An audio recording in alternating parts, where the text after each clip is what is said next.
Bem, agora vamos ouvir o Carlo Ratti, né, que vai trazer o que é essa cidade, numa visão global, trazer para o MIT, o que é essa cidade que sente e responde.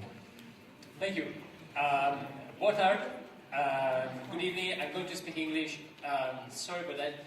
Well, it's a great pleasure to be back here in Brazil with you. And what I'll do now, very briefly, is actually show you some of the work we're doing really about, we don't like to call it smart cities. It's called sensible cities. Now, we think, well, about smart cities, but no, we think that actually smart cities puts much of the emphasis on technology. And I think actually the ultimate thing, as Ed Glazer mentioned before, as it was mentioned before with Ed Glazer, is actually people. It's how technology can help us to live in a different way in cities. But first, let's look at technology. Let's get it out of the way. What is happening today is very similar to what has been happening in many other fields. Take Formula One. If you wanted to win a Formula One race 10, 15 years ago, what you needed was the physical infrastructure. It was a good car, you need a good driver. And then if they were good enough, you win the race. Today, if you want to win a race, you also need something else. You need something like this. A system that's made of thousands and thousands of sensors onto the car, collecting information in real time, sending that information to this computer where it's analyzed, it's processed, and decisions are made in real time. In other terms, if you are an engineer, computer scientist, that's what you would call a real-time control system. It's a system that collects information in real time, then processes the information and actuates, responds to that information. It's sensing and actuating. And sensing and actuating is really the main principle of every dynamic system. It's the main principle of every living system. When we meet each other, we sense each other. We look at each other, we shake hands, we collect information, and we respond to that information. So that's really sensing and actuating. Well, you know, the amazing thing we believe today is that our cities are starting to behave a little bit like that Formula One racing car. Our cities have been covered, layered with many different types of digital information. Think about cell phone networks. We just heard about how many cell phones there are in Brazil and all over the world. You know, and because of that, they're becoming like living systems where we can sense them in different ways and then we can respond to that information. Almost as if every atom out there is we're becoming both a sensor and dynamic. Now, what I will do is actually show you a few examples of sensing. We've seen many of them already in Santander, in Rio, and so on. And then, you know, try to focus more on the actuation, how we can use this information to change and transform our own environment. Now, just a couple of examples. Actually, I'll tell you just a couple of things before starting the video. The first example is a project we did just a few months ago within China. As you know, pollution is an important issue in many cities around the world. And the way you monitor pollution today is the following. You actually take a pollution monitoring station, you put it in one place in the city, and you measure the values there. Now, that is okay, but there's two issues. The first one is that you get conditions just locally in that place that tell you very little about what happens in another place. Now, the other thing is that actually it's very easy to manipulate the data. So some of you might recall the mayor of Madrid in Spain, the previous mayor of Madrid. He actually had to leave and resign for one reason, that he kept on saying and boasting that actually air quality was getting better and better in the Spanish capital. And when people found that actually what he was doing was taking the measurement station and moving them from the street to the parks. Of course, air quality in the parks is much better. Now, the problem of air quality is very important in China, as you know, and so what we said is today, for the first time, actually people themselves can monitor air quality. The data itself is very important. In the last crisis in Beijing, the US Embassy was actually sending out information to the population about air quality because people didn't trust some of the other parameters that they were being fed. So actually giving this information, putting this information in the hands of the people themselves become like sensors and we can monitor our own exposure to pollution, in this case in Shenzhen and Hong Kong. Then it can become a very important way to change, to promote change, and to enact actuation. It means that we can actually use this information in order perhaps to go to work through a different route, or we can also use this information in order to plan the city better if you look at the future. So here is the project actually using people themselves, giving them little sensors for the first time they exist, so that actually we ourselves become the people, the living sensors moving through the veins of the city.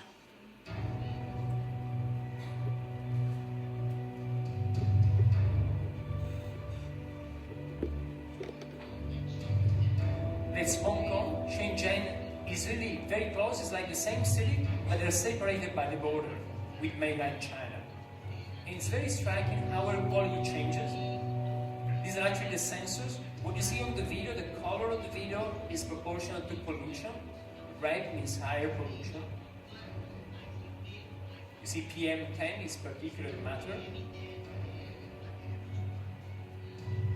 Green is healthier air. Now we're actually crossing the border from Hong Kong to Shenzhen.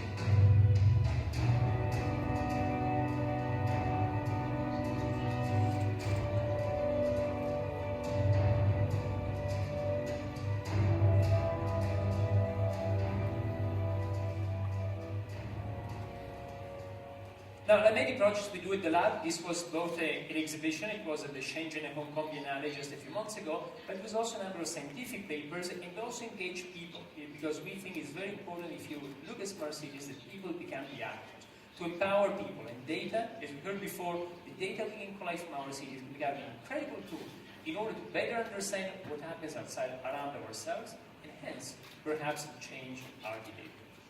Now, in the next project is an old project. It's a project that I don't show very often these days. It's a project that goes back to 2006. Well, if you count 2006, 2010, 2014, those were the years of the World Cup.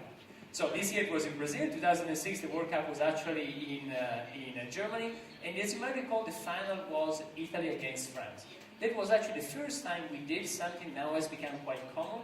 But at the time, it hadn't been done on this scale, to use data from millions of people to see how they move in the city. And what you see here is actually the city of Rome. The day of the final, Italy playing France. In the end, Italy won, as you might recall, just to refresh your memory. And so this was before the match, so people moving here and there in the city. You see the river in the middle, the Colosseum.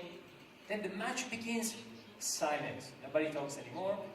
Then France scores, Italy scores. Half time, people make a quick call and go to the bathroom. End of normal time, first overtime, second Zidane, the headbutt, some of you might remember, in a moment, and then Italy wins.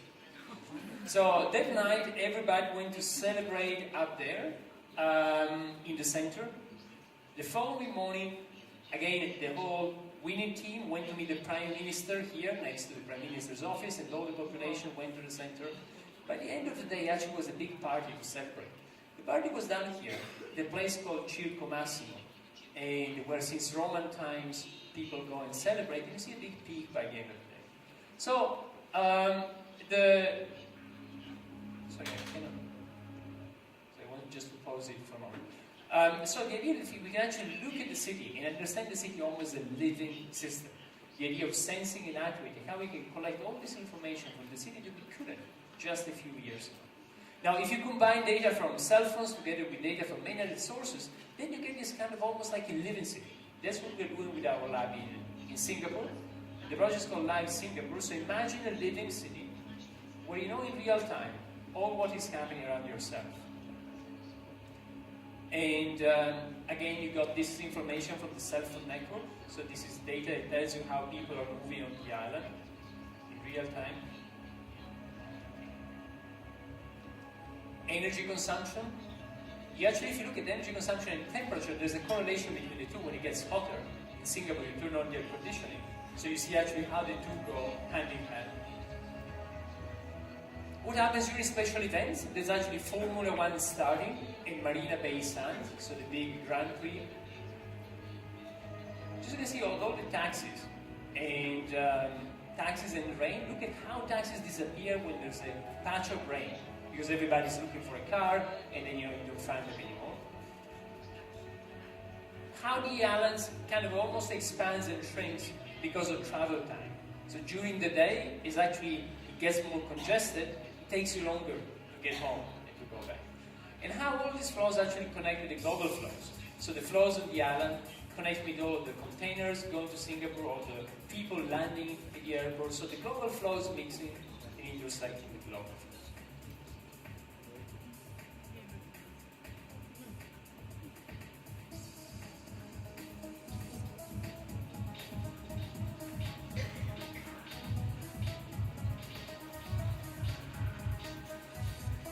So, this was very briefly to show you a little bit about sensing, but we saw a lot of sensing also before about how we can collect a lot of information from the city.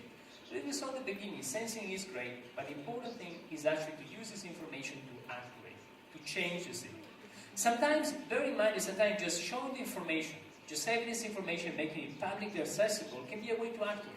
As we saw before we changed it in Hong Kong, you just tell people where pollution is, how polluted the city is, and then that's enough in order to enact action, where people respond to that information. But in other cases, you want to actually analyze the information and get to other type of things that can help you to design a better system or a better city. And I wanted to give you two examples now. One example is mostly based on traffic and movement, because we looked at a lot of it before, and the other one is based on water. I want to finish with that. So about traffic, again, so we can understand the city as a living system. What you see here is a visualization done by Pedro Cruz, was in our lab, that was exhibited at MoMA, the Museum of Modern Art in New York. And what you see is Lisbon through the GPS of all the taxis. Again, you see it as a living system. And then if you take all of this, you can do interesting analysis. Look at this. So what you see here is actually all the taxi pickups and drop-offs. So you got in yellow, the pickups, in blue, the drop-offs, in New York City. This in particular is actually JFK Airport. Now, the same thing you can apply to the whole city. What you see here, you see Manhattan, you see the Bronx, and all the taxis, where they pick up people and where people are dropped off. Now, if you do this, then you can ask yourself, well, what if you could actually share a taxi? Now, you couldn't do this in the past because you didn't have real-time information. But now you know that just because you got this in your pocket, everything can be shared much more, much better. So you can share an apartment with Airbnb. Why people didn't do it 10 years ago? Well, because you didn't have the internet and real-time information telling you who wanted to share and allowing people on the social network to understand if you wanted to share it with somebody, whom you trusted. So because of this, you can share a car more and more, you can share appliances. One of the startups is actually looking at how people can share drillers, things to drill holes, between each other. A lot of infrastructure is used very little during the year, and it actually can use in a much more efficient way if we share. So in this case, we said, what if you can take actually all the system of taxis and ask yourself, how more efficient could it be if people were able to share it? It's a project with Audi and General Electric.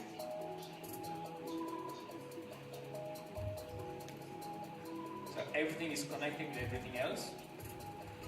It's really the Internet of Things that is turning our city into living systems, as we saw before. So, taxis are one example.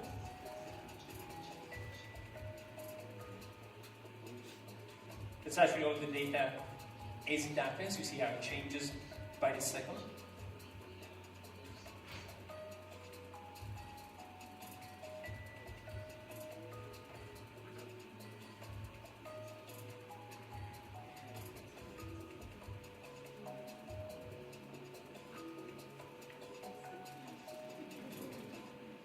Alright, so that's about the fact that you can share. What would be the consequences of this? And in order to analyze this, you need to develop new mathematical tools. You cannot use the traditional mathematical tools on such big data sets. On what is called big data also requires new tools to analyze it.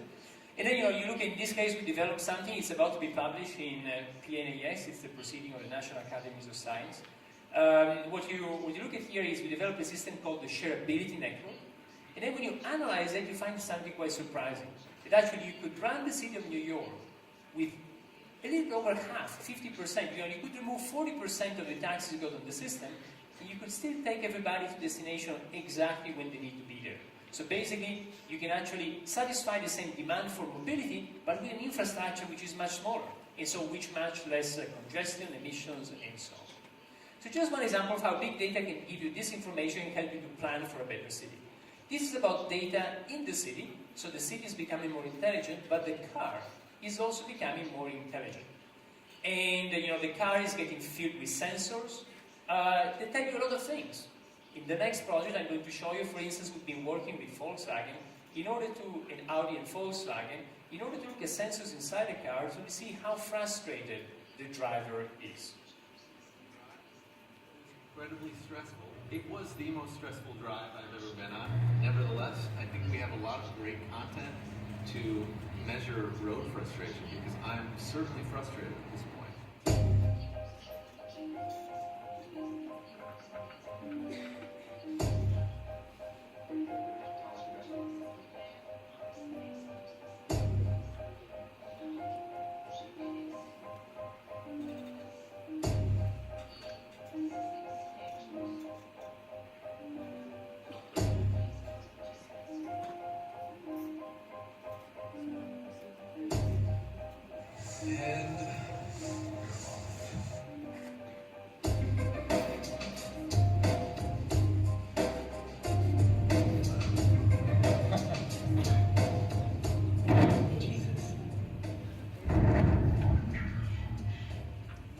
This was not planned.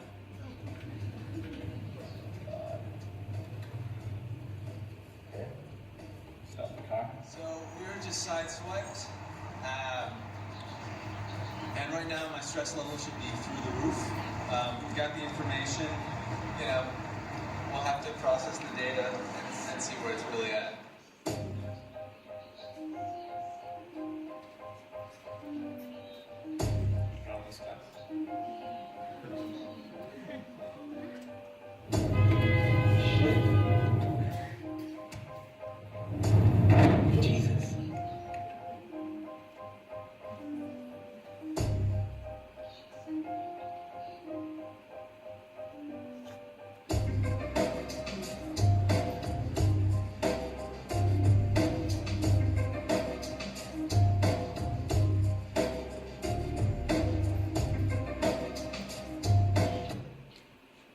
So basically, we saw that the city is becoming more and more intelligent and the car is becoming more and more intelligent. And at the intersection of those two things, something quite amazing is going to happen in the next few years. And that is self-driving cars or autonomous cars. Now, we're not interested in self-driving cars because you don't need to keep your hands on the steering wheel. You know, you can shamelessly text while driving and for those reasons. The reason we're interested in self-driving cars is actually when you go to self-driving fleet, then the car in the morning can give you a lift when you go to work. And then can give a lift to somebody else in your family. Or if you want to, anybody else in the city. So what you're effectively doing, you're totally blurring the boundary between public transportation and private transportation. And now if you combine what we saw before with the taxis, which is what people call ride sharing, sharing a car at the same time, with the idea of car sharing, which is sharing a car that instead of being idle in a parking lot can be used by one person and then afterwards by another person. If you combine both of those things, you get the amazing result that you could run a city such as New York City, or Sao Paulo, or Rio, or any city you want, taking everybody to destination where they need to be there with approximately just 20% of the car. And imagine how our cities would look like if we were to remove 4 cars out of 5. Imagine all the space we would gain, because we need much less parking space. Imagine how traffic would be. So I think that is one of the incredible things that's going to happen. Technology is there already for self-driving cars. The technology is right. Google is one, MIT is one, many universities and companies have developed self-driving cars. It's a matter of how to deploy. That's why we hope that Singapore might be one of the first places where we will deploy it with a test bed with a number of them. Not just one car, but we will test, if you want, not the driverless car, but the driverless city. A bunch of cars actually the people can share and just call with their smartphone. Now, there's many other consequences. This will take a bit longer. So self-driving car, we'll start seeing them in just a few years. If you look a bit further away, so you're thinking about 2040 or so, probably we'll get a condition where everything or most cars will actually be driverless. And then if you go there, you can think about other changes. For instance, we used to think about traffic lights. Well, we didn't have traffic lights once upon a time. Traffic lights actually emerged at the end of the 19th century when really cars went onto the streets, onto the roads. But again, if now cars become intelligent, you've got driverless cars, then maybe you don't need traffic lights anymore. Could you think about a system such as this one? Flows magically mixing without bumping into each other. Don't try it yet. And this is interesting because then you can ask yourself, as we were doing before, what would be the advantage of such a system compared to the traditional traffic light? So again, you study this with mathematics, you need to model it, there's some work in progress. And what you see here is actually comparing the most efficient traffic light system that exists today. It's a dynamic traffic light system that basically adjusts to the flows of car from one side and the other side. And that's what you see to the left. We are comparing that with this kind of slot system that basically lets the car go through in a slot way without actually having to stop the whole road, without a full traffic light system. The system we saw before, the system, the intelligent one, without traffic light. As you see to the right, and look at the difference between actually how much more you have to wait, so about the lanes that you get to the left, about basically delay that you introduce the system to the left, and to the right you see the opposite, you see actually how much more capacity and less delay you have with the system. So, I'll stop here. I don't know why I cannot stop one video. I will stop here with autonomy. I just want to show you one more thing, that basically autonomy now we can do in many different fields. You've got autonomous car, but also you've got drones, autonomous flying objects. And we can use drones for many things. We're actually using them to sense the environment. We had a very interesting meeting this morning to the people who actually grow sugarcane, and they were telling us they're using drones more and more to monitor plantations over thousands of hectares. And in our case, I just want to show you a small example of how we used drone recently.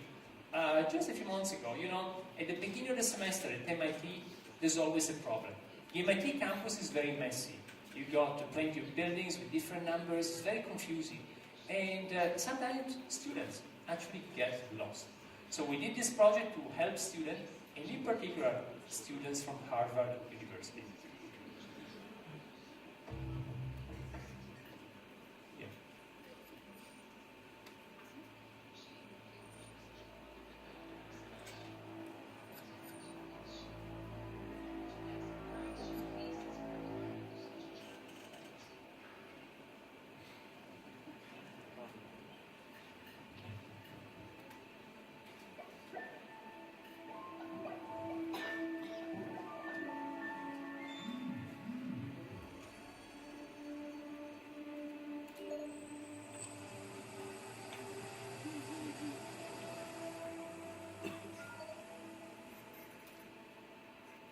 Welcome to MIT.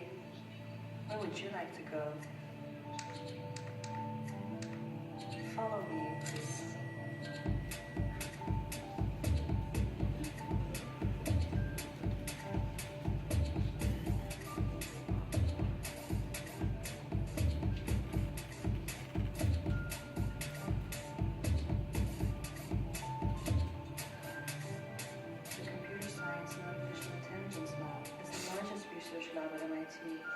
To your right, Media Lab.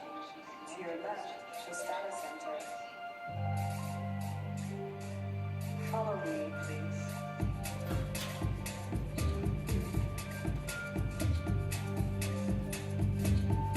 Approaching your destination.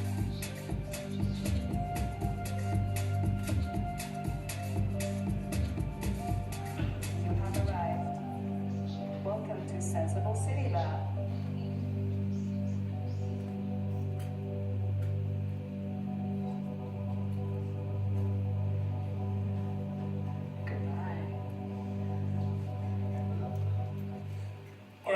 Well, this is to give you a sense about transportation. I want to finish just with a few slides about water. I will not show you this project I showed you before at Arq.Futuro. You can control water by the drop, digitally. So you drop by drop, and you can use water to write and to build architecture that lives, senses, and responds. We've been using water with a project with GE. We call it the Lula project. I think, retrospectively, was not the happiest name. But basically, we use this in order to propose a system that will monitor water quality in Rio on create a network that will little robots. They will move in the water and it will actually signal the water quality, both physically by changing color and giving people information on their phones. Here you see how this could be done inside. And then you get this that tells you know if today is better. We saw some pictures before about Rio Sand, the pollution that sometimes you have in different parts of the beaches. So where's the best place? And you get this information, you can share it with people. And again, you know, it's a way to activate and create a feedback. And the final thing I wanted to share with you a few slides of just work in progress. So you know, take it just as sketches, no more than sketches. But this started a few months ago with the idea of Arq.Futuro in Sao Paulo, in Ibirapuera, in the park. And the question was, you know, how to do something related with water, a pavilion. You know, pavilions in the park have been incredibly successful in recent years. Think about the Serpentine Pavilion in London. Think about similar initiatives all around the world where people can go, they can learn something, they can stay together, we can go and have a coffee, there's usually a nice cafe or restaurant, and it becomes like a place for education. And in this case, I think the idea of Arq.Futuro was, you know, water is very important. It's very important today. There's also a water crisis actually happening right now. Water is the theme of Arq.Futuro, of the discussions we're having. So how could one create a space for discussion around water? A space with this kind of, again, you know, a space would use water, using it in a new way to give us a new perspective on water and help us to discuss it and to exchange ideas and so on. So the idea was to start with Ibirapuera because it's going to be there in October. You know, if you look at Ibirapuera, the beautiful buildings there, designed in part by Oscar Niemeyer, they're actually done in the 50s. They actually were like a big concrete block landing on the park. But is there a different way to play with the park? Actually, to be more like having something, some architecture emerge from the park itself, almost like bottom up instead of top down. And especially playing with water. Can we almost like excavate water? Can we almost like you do an architecture not by adding things, but by subtracting things? And subtracting is a very important thing, especially if you think about the water crisis. So how can we use this idea not to add something to the environment, not to contaminate it, but actually to remove something from the environment? And again, you know, if you use digital technology, what you can do today is something quite fun. That is the same technology that people have been using for submarines, but now you can do it much cheaper and much more efficient, which is something you can call responsive flotation. So instead of having something that floats a lot, when you go onto a barge, it's very beautiful, but you're very high on the water, so you never really feel like in the water. And the reason for that is that you need a lot of flotation reserve in order to allow more people to jump on the barge without the barge sinking. But if you do a dynamic system that actually changes the flotation of the system, is in a submarine, every time people move on it, then you get like a dynamic system that can be really in the water. You have the beautiful experience of being inside the water without being wet. And then we said, you know, this is a cafe, like this space like Serpentine Pavilion and so on, is a place where you can go and have a coffee, it's a place where you can go and, you know, listen to a presentation, to an Arq.Futuro lecture. You can even swim maybe, you can just sunbathe. And it would be nice if this can actually be a system that helps purify the water. So if there's a cycle of water into the little pavilion that helps purify the water around, you know, it becomes like a sponge that actually helps to clean what is around itself. This was the initial sketch that we did. And here you see a couple of renderings. Also, the roof is made of algae, so that the water gets purified by the algae, so it gets from the lake into the roof, and then it protects you. There's a shading that's similar to green space, but actually it's more translucent. It produces energy through the algae, and it helps to purify the water. This is what it could be when you're inside. They're just initial sketches, you know, they're not very developed. And this is what you can see from the side. Now this is what was done thinking about Ibirapuera. We actually talked to people in Sao Paulo who are very excited about the idea. But then time seemed to be a bit short. This was just a couple of months ago, and Arq.Futuro will be in October. So we said, well, you know, maybe it's going to take a bit more time. There's still 2 years to the Olympic. Maybe this would be a great project for Rio. By the way, I wanted to add that the idea is that this also can tell you information about the water quality. You can have, again, drones and networks that tell you, not only help to purify, but tell you what is the condition around yourself. And so the idea was, could this become something in Rio eventually? But maybe in Rio, then if it is for the Olympic, and have like, you know, can become a different type of structure. And here again, they're just sketches I'm sharing with you. It's the first time nobody has yet seen them. You know, something that maybe in that case for the Olympics could have this type of quality. Could it go in this place, you know, think about Lagoa, where some of the competitions will happen. And again, you have in each of the circles, you have different things. As you see, you got, you know, the conference area, you have the swimming pool, the learning ring, where you go and learn a lot about water and other things. the coffee, the cafe, the foyer, and the place where you can sunbathe. So it becomes different experiences on the water. You experience the water itself from different points of view. And that could be a legacy. It doesn't need to be just for the Olympics, but it could be a legacy that stays there. Very simply, the water level is always at the surface, and then you are kind of carved inside. It can have different sizes and be smaller or bigger. Here we see, again, the same elements. And then you got, again, this can be, this is quite small, it can be different sizes. You can also imagine some of these rings become just light rings during the night. So when you land on Rio, during the Olympics and after, you have a welcoming that actually is done through the water. It's almost like a water screen, a screen made in the water. And then you have different type of fun and activities when you're inside. And it becomes like a learning place and a place to know more about these incredible elements that we are talking about, which is behind really all of our lives, which is water. Thank you.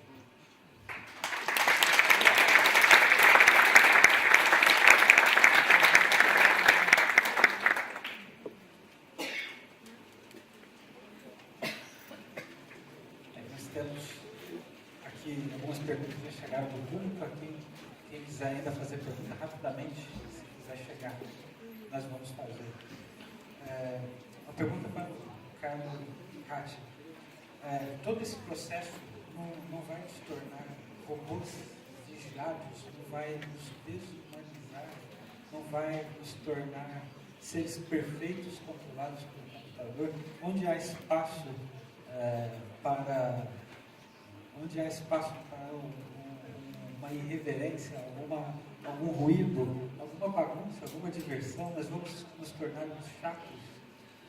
Who asked the question? Alguém no público. Okay, it's a good question. And I think, actually, that, first of all, there's a difference between using technology as a mean or putting technology as the end. If you think about Facebook, yes, is a technology. But the beautiful thing about Facebook is that just actually allows us to connect with our friends, to the people we care about, and to be in touch and exchange information. So in the end, the ultimate goal is what we've done for thousands of years. As humans, we've done for thousands of years. The goal of that is really the goal of the city. We saw before in the sentence, in that quote that Pablo presented, we saw before, the city, the greatest invention of humanity. Well, we didn't have cities once upon a time. 7,000, 10,000 years ago, we didn't have cities. And then they start, and they began this beautiful mechanism to bring us together, to exchange ideas, to have fun, to have sex, to meet friends, and so on. So that is really the role of the city as an integrator. Now, if you put that at the center, then technology is only a means. And I think that is important, that we don't need to see. I started with that metaphor of the computers, of Formula One and collecting information. But that is only the infrastructure. The important thing is how can we use all of this to make our lives more meaningful. And in a certain sense, so it's not about making us less human. I think that was in Portuguese, dehumanizing us. But I think it actually bringing more poetry to our lives. And we can do that at times, actually, with some of these technologies. Só fazer uma observação. O livro que eu citei é de Harvard. Brincando com o filho de moto. Bem, tem uma pergunta do Pablo Vargas. A questão mesmo do limite ético-jurídico. Vamos pensar na nossa Constituição de 88, né? Provavelmente foi datilografada várias vezes no Congresso. Qual seria o limite ético, a questão da intimidade, a questão da privacidade e como você enxerga a nossa legislação, as nossas leis, a nossa Constituição, pegar o caso do Brasil. Está preparado para as marxistas? Está preparado para essa Big Data?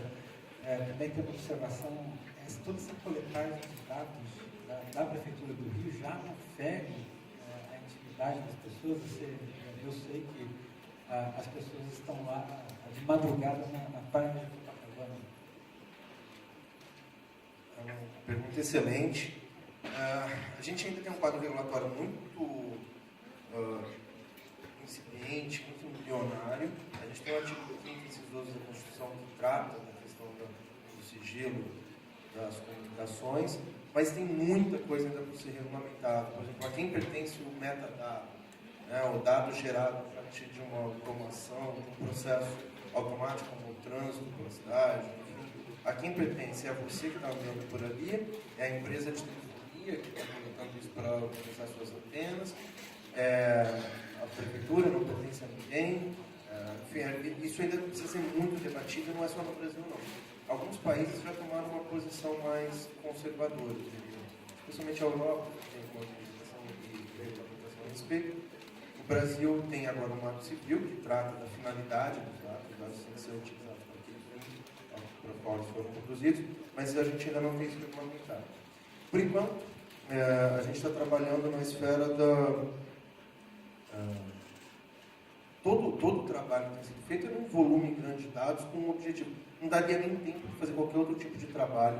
Quando você pensa no volume de demandas que a gente tem todo dia, alguma coisa nova para ser feita. A gente não tem acesso a nenhum dado privado, a não ser nos casos dos dados que são da prefeitura, no chamado 1746, e se a gente tem o nome, tem o endereço do cidadão, mas a gente gastaria mais tempo do que agregaria fazendo qualquer tipo de análise desse. Mas esse é um ponto importante que precisa ser discutido sem sombra de dúvida, e acho que é um tema que nos próximos anos vai dominar a pauta do pessoal do direito. Sem a menor sombra de dúvida. Nos próximos anos, como nos próximos 20 anos. Nossa Constituição. Tem um ponto muito legal, só uma frase do Malamé, no poema dele, do túmulo de Edgar Allan Poe. O comecinho diz o seguinte: a eternidade, enfim, transforma naquilo que é. Falando que o Poe finalmente virou aquilo que ele era, o Edgar Allan Poe, depois que ele faleceu, porque o que ele era, aquelas obras que ele deixou. Hoje em dia, já tem até alguns experimentos do MIT, por exemplo, que tentam manter a pessoa viva após a morte, reproduzindo o comportamento que essa pessoa tinha. Segunda-feira ela vai almoçar lá, terça-noite ela vai não sei onde, no cinema, no teatro. E há testes para fazer com que as pessoas continuem vivas artificialmente, né, como avatares, como personagens falsas, postando no Facebook aquilo que costumam postar, postando no Twitter aquilo que costumam postar. E a gente corre um risco sério de a eternidade não transformar mais a gente naquilo que é. A gente não está falando só de um direito à privacidade, a gente está falando de um direito à personalidade, da constituição da natureza, do que nós somos. Então, por isso eu achei esse pensamento muito importante para os próximos décadas. Can I add something to that? I would rather, the theme of data and how this changes society is very, very important. Now, I don't think it is too relevant for what we are discussing here, because this is not too much about smart cities. You know, it's something much, much bigger. And as you were saying, it's something that touches every aspect of our lives. You know, every time we use Facebook, every time we make a call, every time we use a credit card, we leave a digital trace. If actually we're able to put together all the digital traces that are left today, you'll probably be able to actually reconstruct every 2 minutes of my life, every few minutes of my life. Now, so this is a very new condition, and I think it's very important that we all look at that. It's very important we all are aware of what is happening and make up our minds. It's not just about smart cities. What we are doing here, in a certain sense, we're using some of the data to try to run the city better. But the problem is a very profound problem. There's a little short story by Italo Calvino, the Italian writer. It was written before all of the digital revolution. It was written in the late 50s or 60s. And so it's called The Memory of the World. And what he does, he imagines a world where everything we do in our daily lives actually is recorded. And, every little detail. And needless to say, just a few pages after you start from the condition, he immediately ends up into a condition of crime, intrigue, and that ultimately, in that case, in the short story, murder. Now, what is happening today actually is that a lot of what he thought about at the time is happening in reality. We're really creating a condition where everything is going to be recorded. A condition where it's going to be impossible to forget. Forgetting is a very important human thing. You know, when you break up with some kind of love relationship, then you want to forget a lot of things. It happens in many other cases, and this is going to be less and less possible because everything is going to be stored somewhere. It's going to haunt you even after things are over. So this is again a different condition for humanity, and I think it is important that we all are part of the discussion of how the data should be managed. Who should have access to the data? Should it be, like today, that just a few players, think about Google or big governments can actually have access to the data and everybody doesn't? Should it be more symmetrical? Should it be a society that's totally transparent? There's many solutions that people think, well, maybe we can open up everything. It gets, no privacy anymore.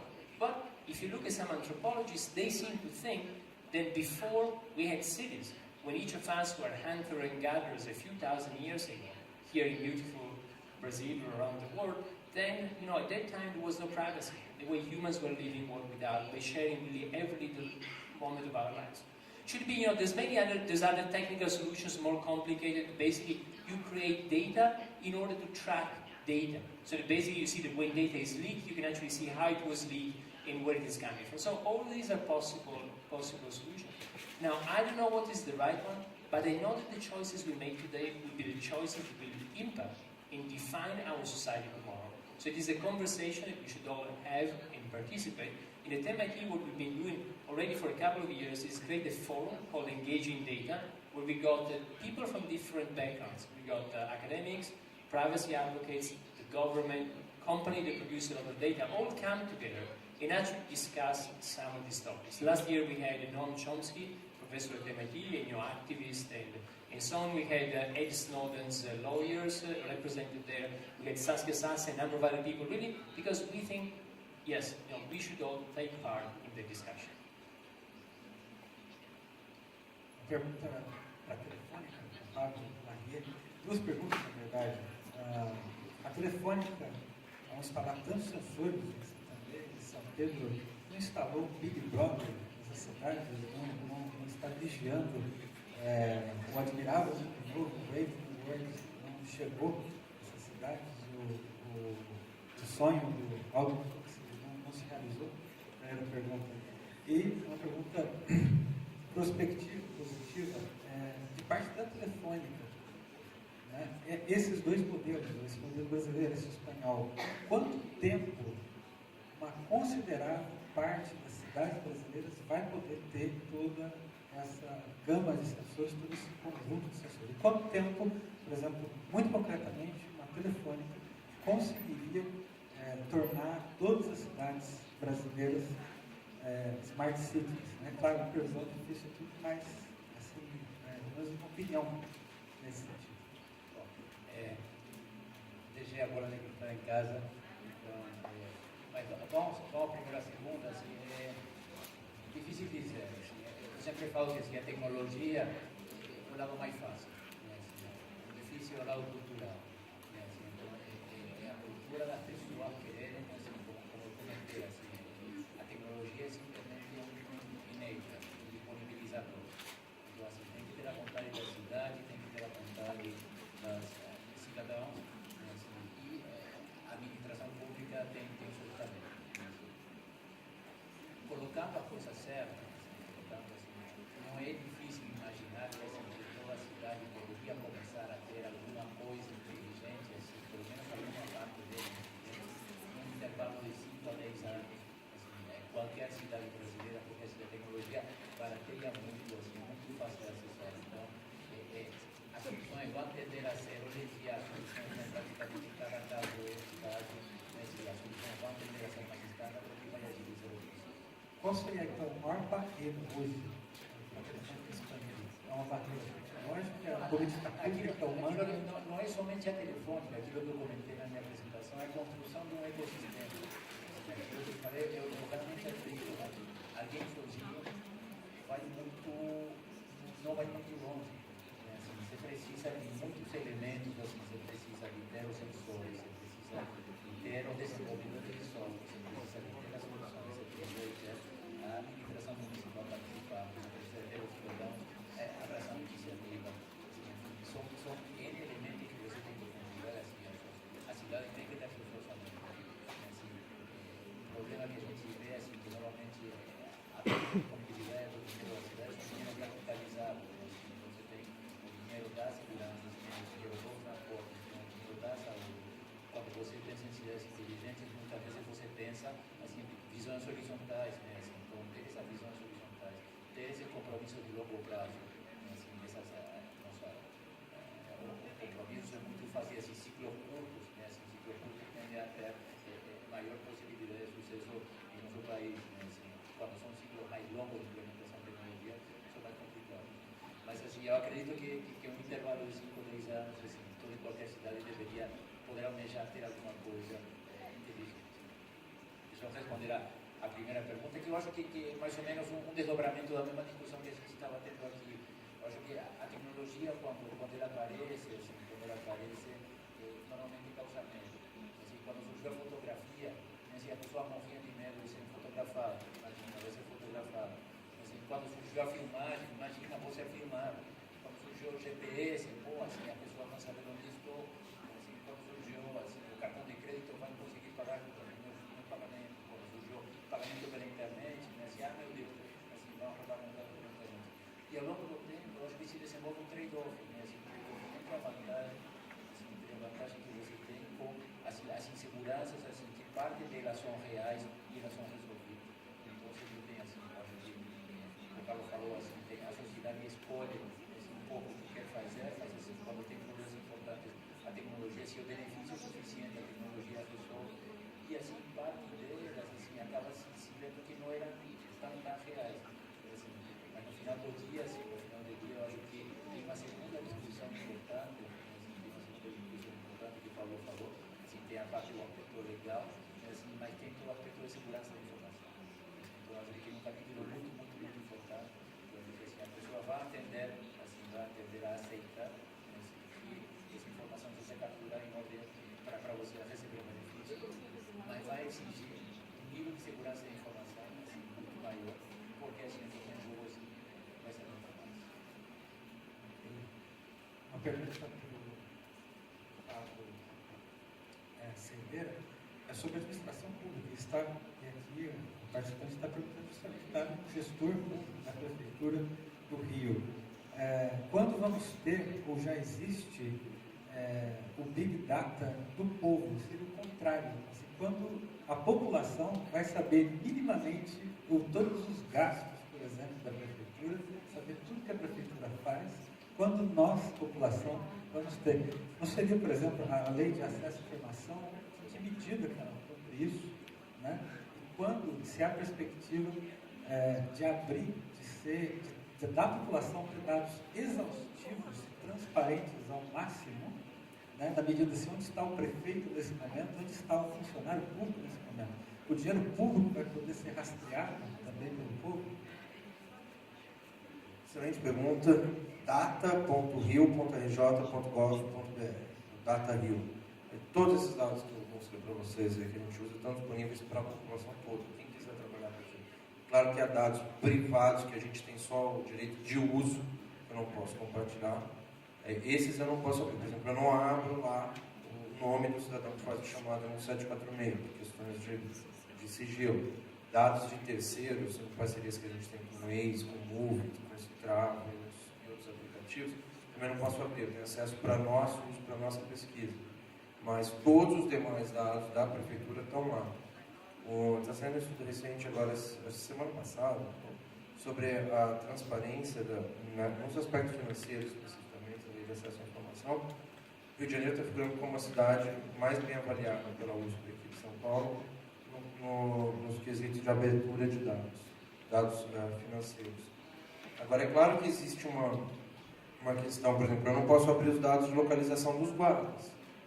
Não posso fazer isso, porque senão a gente vai ter, uma semana, um aplicativo para o ladrão. Onde é que está o guarda? Vamos vazar aqui, eu vou roubar lá. Então, assim, tem uma série de dados que tem, por natureza, o fechamento necessário. Todos os demais dados que podem ser abertos, a gente está colocando data.rio.rj.gov.br. Agora, a nossa última pergunta, abrir rapidamente, que seja muito rápido, os três, é um pouco também uma bola de cristal. Eu vou me colocar aqui no lugar de um gestor público, que seja o prefeito, os prefeitos que estiveram aqui, o governo do Estado, o governo federal. Qual a maior angústia nesse momento?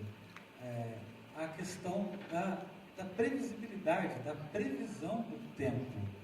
A questão é, com toda essa Big Data, com toda essa tecnologia, bilhões de dados, com exabytes de dados, com sensores por todas as partes, por que a tecnologia ainda não é capaz de prever que, por exemplo, vai ter uma enchente, como foi passado aqui no Rio, no ano que vem?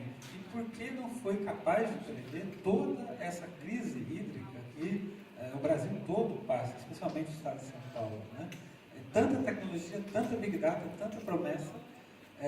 Então, por que ainda não acontece? E se algum dia a tecnologia, essa abordagem de cidades inteligentes, Big Data, vai ser capaz de oferecer a um gestor público, dizer, no ano de 2015 nós vamos ter estiagem, no ano de 2016 nós vamos ter enchente. E peço que respondam, dos três, quem quiser responder, mas rapidamente, que nós estamos encerrando a sessão. Quem gostaria? Um número para mim? Então vamos lá. Bom, isso já é feito hoje, a gente faz na prefeitura, questão dos engarrafamentos, a gente tem contornado, tem conseguido evitar uma série de questões. Os alagamentos a gente não teve mais depois desses trabalhos. Enfim, tem uma série de benefícios. O caso de dengue, que despencaram, isso já vem gerando resultado. Tá? Meu compromisso lá não é analisar dados, meu compromisso não é fazer a apresentação, meu compromisso é entregar alguma coisa que possa trazer um benefício para a população, e é o que eu tenho que fazer todos os dias.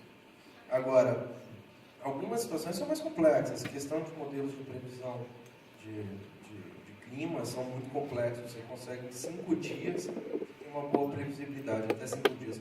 Até 10, com algum erro, passou de 10 dias, são tantas variáveis. O pessoal brinca aquela história lá da borboletinha que bate a asa no Japão e vem gerar um furacão aqui. Você acaba tendo muitas variáveis. Então, tem modelos que são possíveis de serem testados, validados, otimizados e aplicados, e tem modelos que não. O clima é uma dessas questões. O comportamento humano é mais previsível, provavelmente, do que o comportamento do clima. A gente consegue saber melhor como a população se desloca ou vai se deslocar do que o clima. Estamos atacando nessas que a gente consegue. Resposta rápida, sim ou não? Um dia você acredita que vai ser capaz de ter essa previsão? Eu acredito que sim, com a evolução, não posso dizer quando, mas algum dia é possível que sim. Ratti, qual é o estado da arte hoje, de modelos de previsão?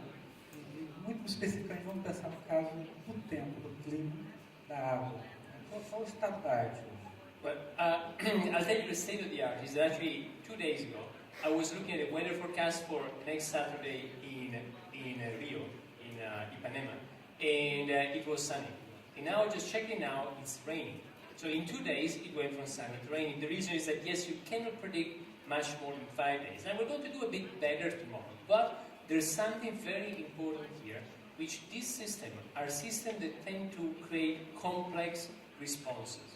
And in this system, it's very difficult. So I think we'll never be able to predict if we'll have a drought in Brazil next year.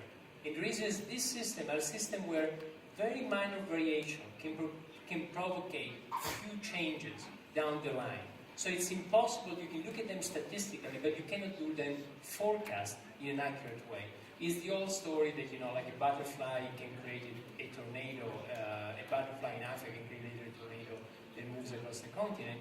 It's really the small variation of the system that can have big consequences later. And that's typical of many systems, including the system in this case, when you look at the planet and the weather. So honestly, I'm not optimistic that we will ever be able to say next year we'll have a drought or in 2 years we'll have a drought. Também, assim, eu acho que é extremamente complexo, mas assim, eu quis, a boa notícia que lógico que dá, um monte de efeito que a gente tem, assim, dá para sensorizar a causa e agir preventivamente. Assim, se a gente, por exemplo, um sensor de bueiro do piso, a gente pode entrar em todo esse poder, assim, e a gente tem sistema de resposta muito mais rápido. Existem sensores inteligentes, ou assim, mapeamentos inteligentes de trânsito para conseguir escoar em condições críticas. Quando a gente fala de consumo de água, né, assim, ter medições preventivas, a gente monitorar perto, então tem toda uma camada preventiva que a gente pode fazer sensorizando o nosso mundo real e assim, para estar melhor preparado para a melhor previsão do tempo, mas assim, conseguir prever exatamente como que vai ser o clima daqui a um ano, eu acho que muito possível.